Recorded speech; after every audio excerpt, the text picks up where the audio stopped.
Hey, this is Victor Antonio. Today I'm going to reveal to you my top 10 sales books. As we enter this year, I just want to give you some great books to go out there and read. All right, kind of a David Letterman thing here, starting with number 10. Number 10, again, Charan wrote this book called What the Customer Wants to Know. What I like about this book, it has a great way of establishing a process/value proposition from the client perspective. Highly recommend it. Go check it out. And then my man, Neil Rackham, Major Account Selling here, Sales Strategy. Great book. This is especially good if you're in the B2B business. And again, a lot of great information in here.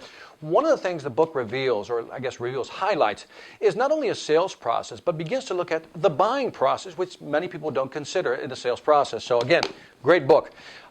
This one I think is underrated. ROI Selling by Michael Nick. This to me is a great book. I love this book. This is a book that shows you how to calculate value. ROI, return on investment, value for what you're selling. Again, if you're selling B2B complex sales type, this is one of those books that you must have. Love this book. This one's a sleeper. Most people don't even know about this one. I don't know if I should show it to you. I'm going to show it to you. Mahan, Khalsa, and I hope I got that right. It says, let's get real or let's not play at all. I love this guy. Read this book. First of all, the layout is different. I know you can't really see it, but it has a great layout. But also, what I love about this book is really focuses it on qualifying early. Kind of red light, green light type of approach. When are the red lights? Stop. Let's stop here. Let's stop the sales process. Let's move on. Let's go away, whatever it may be. Let's end. Green light, let's keep going. Warning lights, let's proceed with caution. It has that type of scenario that you can use in the sales process. What I like about it, it's no nonsense approach to saying yay or nay in working or dealing with clients who may or may not buy. This is a good one. Again, many people have never heard of this one. This is called The Channel Advantage. Now, this book is really aimed at people who are using channels to sell their products. So if you're using a lot of distribution or selling through the internet, selling through retail stores, this is really a great book because it really talks about the cost/expenses of using different channels versus using a sales force. When is it wise to use a sales force, and when is it wise to really push it through the channels to reduce your transaction costs? Anyway, that's there. Kevin Hogan. The Psychology of Persuasion.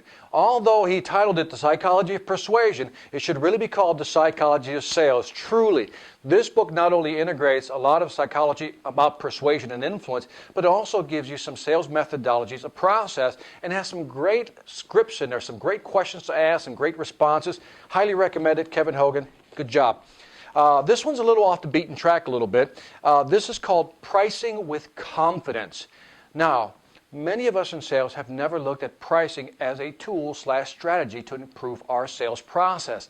This book walks you through why looking at pricing, how we price things, not only impacts the sales, but also impacts the company. And understanding that from a sales perspective, I think is very important. Great book, Pricing with Confidence. Now we're down to the top 3. I love this book. This is Mack Hanan's Consultative Selling. Mack had it, in my opinion, is the original godfather of consultative selling. This book is timeless. If you look at the current books that are out there today, they're not really saying anything new that Mack Hanan hasn't already said. So this is a great book. Don't discount it because it was written 20, 30 years ago. And here's a sleeper. Sorry for the notes. I got a lot of notes in here. That's how much I like this one. This is called Value Merchants. And this is a great book because, again, it gets back to the value proposition, but not only value proposition in an esoteric sense, but in the tangible, concrete sense. In other words, how can you help customers increase their revenue, reduce their costs, expand their market share? How do you put together a tangible value proposition? And last but not least, my favorite book of all times, and I'm always asked which is the favorite. You know what it is already if you've watched my video. It is Spin Selling. Spin selling is all about asking the right questions, developing that pain. S stands for the situation, P is for the problem, then you implication needs to the customer, or implication or rather need payoff then for the customer. What does that mean?